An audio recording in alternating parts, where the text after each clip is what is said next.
question I've got on those, in past years, we've always had somebody make a motion to approve the minutes and somebody second it. Is that what we want to do, or should we just consider the minutes are approved unless anybody has any concerns or objections? And I'd love to have comments on it. I'm going to call on Mr. Carmichael.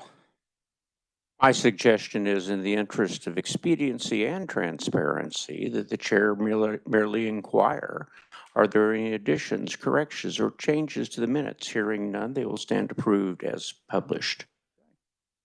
Mr. Hoheisel. Thank you, Mr. Chairman. Hopefully this is the first and last time that I agree with my colleague from Wichita. So I believe, to be expedient, I agree that just if there's no changes, they're approved. Okay. Mindy, could you please make special note that Mr. Hoheisel agreed with Mr. Carmichael? All righty. Any other comments on it? All right. Well, with that said, you should have a copy of the minutes from January 16th. If there's any changes or concerns on it, please let me know. Otherwise, we will consider them approved. Thank you very much. Appreciate the comments. We have two special guests that showed up today, finally. I keep posting meetings out here of trying to introduce everybody, and they don't show, but we've got Mr. Federico and Mr. Durst. I'd love to have you just step up and introduce yourselves. Welcome to the committee. Thank you, Mr. Chairman, and you're exactly right. We're not the brightest bulbs in the pack, apparently, but we missed the opportunity to come up and introduce ourselves when you were so kind to allow folks who will be doing business in this committee. John Federico, Stephen Durst, Federico Durst Consulting. Will be very quick, and the only reason we wanted to come up, a lot of folks we've had long-standing relationships with, but we are in this committee quite a bit. On the traditional telecom side of this, we represent Cox Communications, who's the largest provider of broadband in the state of Kansas, and Comcast, the largest in the country.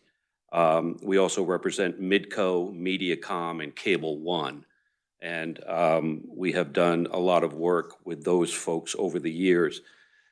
Somewhat related, depending on where you want to go with some issues, privacy, workforce development in the telecom space. We represent Garmin, we represent Microsoft, we represent the KC Tech Council, we represent SAS, which is a data analytics company, and we also represent Flock Safety. So we look forward at the appropriate time to discuss issues important to them. Appreciate that. Mr. Chairman, Stephen Durst, on behalf of Federico Durst Consulting, good morning.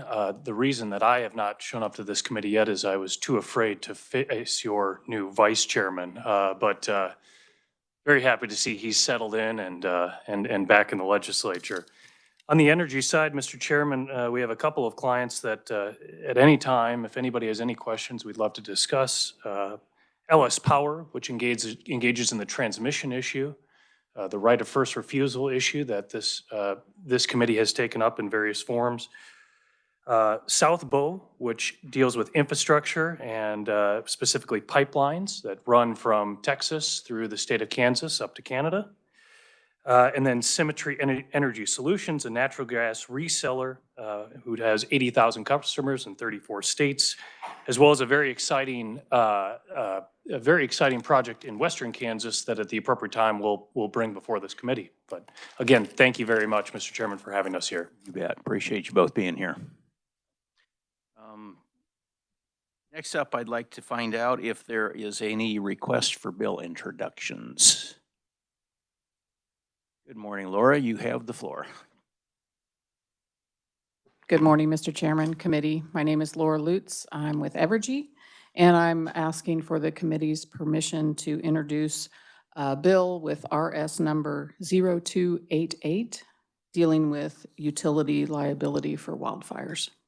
Very good. Committee, any questions to Ms. Lutz? Not seeing any. Bill is introduced. Thank you. Is there any further bill introductions? Go ahead. Good morning. I'm Claudia Song with Kansas Farm Bureau, requesting introduction of 25 RS 0597, requiring the Kansas Corporation Commission to establish and enforce a code of conduct and ag impact mitigation protocols for large energy facilities. Committee, any questions? Not seeing any. Bill is introduced. Thank you. Next.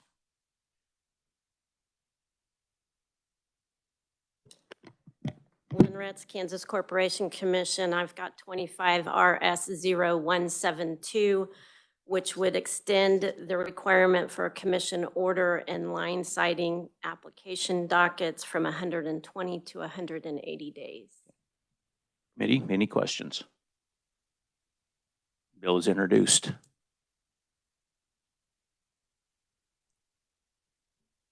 Good morning. I'm Sherry Massey. Is the mic on? Or, okay. You're welcome. I'm Sherry Massey, the Executive Director for the Kansas 911 Coordinating Council, soon to be the State 911 Board. I'd like to request permission to introduce RS 0064, which is a bill covering some accounting changes necessary to move council processes into state accounting. Committee, any questions? Is this bill kind of a follow-up from what we did last year? It certainly is. Okay. Bill is introduced. Any further bill introductions? Not seeing any. All right. Really did not have anything planned out for today. It was a long weekend and we're trying to get back into the swing of things. And I knew these bills were out there floating around, but until they get introduced, there wasn't too much we could do on them. So any questions or comments from anybody before I turn you loose? Not seeing any. It's going to be a short meeting. So, all right.